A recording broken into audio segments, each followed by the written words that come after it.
Okay class, तो हम CISI के कुछ क्वेश्चंस करने थे न्यूमेरिकल, तो वो करते देखो। अब देखो, मैंने आपको क्या कहा था कि मैं आपको मैक्सिमम इवन सारे क्वेश्चन किससे कराऊंगा, बेसिक कंसेप्ट से। ठीक है ना। मान लो मार्केट में 100 क्वेश्चन कराए जा रहे हैं और 100 के 100 क्वेश्चन अलग अलग ट्रिक से कराए जा रहे हैं।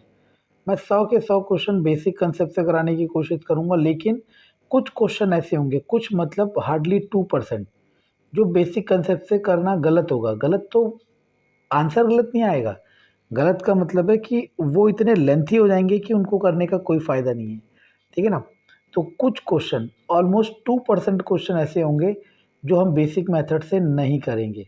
तो आपको बस उन 2% के लिए फॉर्मूला याद करना है, जो कि मैं आपको बताऊंगा। अब आप कहोगे कि आप भी उसी चीज़ में आ गए। अगर नहीं करना तो मैं इसे भी बेसिक से करा सकता हूँ, लेकिन वो 2%, देखो मैं तो यही चाहता था कि सारे क्वेश्चन बेसिक मेथड से हो, लेकिन कुछ क्वेश्चन ऐसे होंगे जो बेसिक से बहुत लेंथी हो जाएंगे और उन्हें करने का कोई फ़ायदा नहीं है। ठीक है ना। तो उन 2% पे फोकस करना, बाकी 98% किससे करेंगे, बेसिक से। ठीक है ना। तो देखो, जब भी डिफरेंस दे किसका, SI CI का डिफरेंस दे, और कितने के लिए, 2 ईयर के लिए। तो डिफरेंस का फॉर्मूला होता है PR²/10,000। क्या कहा मैंने, जब भी SI CI का डिफरेंस दे कितने के लिए, 2 साल के लिए, तो फॉर्मूला होता है डिफरेंस इक्वल टू PR²/10,000। कल मैं एक वीडियो, अभी रात हो रही है तो मैं ज़्यादा एनर्जी नहीं है, तो कल मैं एक वीडियो बनाऊंगा कि मैं आपको ये भी बताऊंगा कि ये कहाँ से आया। मुझे सब पता है, ठीक है ना, लेकिन मैं वो चीज़ बताऊंगा जो आपके काम आए और आपके फ़ायदे में रहे। ठीक है। तो डिफरेंस देखो, क्वेश्चन में क्या दे रखा है, 240। तो डिफरेंस की जगह 240, पी आपको पूछा है, आर है 8, 8 × 8/10,000। 10,000 को फिलहाल ऐसे लिख दो। ऐसा क्यों कर रहा हूँ, देखो 4 से 25, 4 से 25, 2 4, 4 से 4 6 24, 60। तो 25 25 625, 625 गुना 60, 6 5 30 का 0, ऐसे लोगों 3, 6 2 12, 3 15 की 5, ऐसे लोगों 1, 6 77 1 37, 3750 इज अवर आंसर। यानी कि वो अमाउंट क्या होगा, 3750। ये सारे क्वेश्चन क्लास KVS के एग्जाम में आए हुए हैं। तो देखो ये क्या दे रखा है, उसने कहा 60% इंक्रीज हो गया, तो प्रिंसिपल मान लो सपोज 100, तो अमाउंट कितना हो गया, 160। ठीक है ना। तो सिंपल इंटरेस्ट कितना हो गया, 60। SI का formula, SI equal to P into R into T/100। तो रेट ऑफ इंटरेस्ट आ गया 10%। अब ये रेट ऑफ इंटरेस्ट से कैलकुलेशन करेंगे किसका, CI का। तो CI के लिए पहले A निकालना होगा। A क्या फॉर्मूला क्या होता है, P1 + R/100 की पावर टाइम। अब वो कह रहा है सेम टाइम के लिए, सेम टाइम मतलब 6 ईयर, सेम टाइम मतलब 6 ईयर।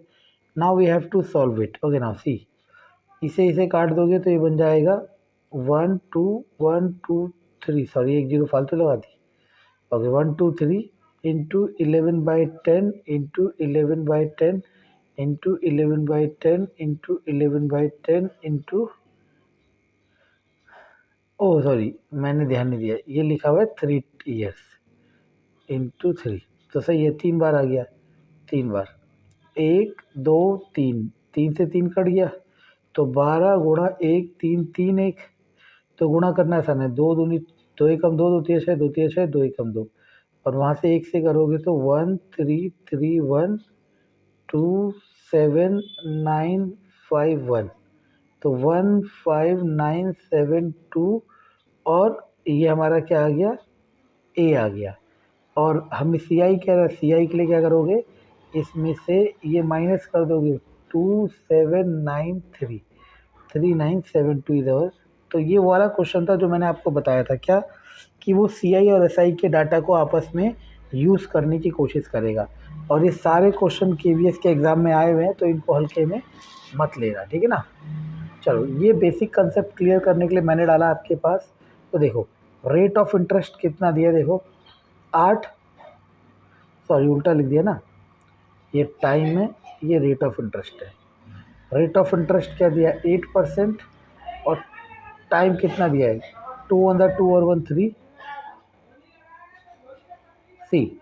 अब हमारे पास वो कह रहा है हाफ ईयरली, और मैंने क्या कहा था हाफ ईयर में टाइम को 2 से मल्टीप्लाई करेंगे और रेट को 2 से डिवाइड करेंगे, तो ये 4% हो गया और ये 3 हो गया, ठीक है ना। अब आपको पूछ रहा है सी आई, ठीक है ना, या अमाउंट मान लो, तो अमाउंट का फॉर्मूला P1 + R/100 की पावर टाइम। मैंने बस ये क्वेश्चन किस लिए डाला, आपको ये वाला कंसेप्ट समझाने के लिए, बाकी कैलकुलेशन तो आप कर लोगे, ठीक है ना। मैंने इसी के बाद एक और क्वेश्चन ऐड किया आपके लिए कि प्रिंसिपल यहाँ पे कितना है 1 लाख, टाइम कितना है 9 मंथ, और मैंने आपको क्या कहा था टाइम किस में होना चाहिए ईयर में, तो ये बन जाएगा 9/12 ईयर, ठीक है ना। यानी कि आप करना चाहो तो 3/4, और रेट ऑफ इंटरेस्ट 4%। अब आपने यहाँ पे क्या देखना है, ये दिया है कंपाउंडेड क्वार्टरली, और जब भी कंपाउंडेड क्वार्टरली दे तो मैंने क्या कहा था टाइम को तो 4 से गुणा करोगे और रेट को 4 से भाग करोगे, तो ये हो जाएगा 1% और वो हो जाएगा 3। तो फिर फॉर्मूला लगा देना A = P1 + R/100 की पावर टाइम, और सारा कंटेंट आपके पास है, आप इसे क्या करोगे सॉल्व करोगे, ठीक है ना। तो अब इसके बाद कम्युनिटी सेक्शन में मैं आपको क्वेश्चन दूंगा, 10 क्वेश्चन आपको सारे करने हैं, ठीक है।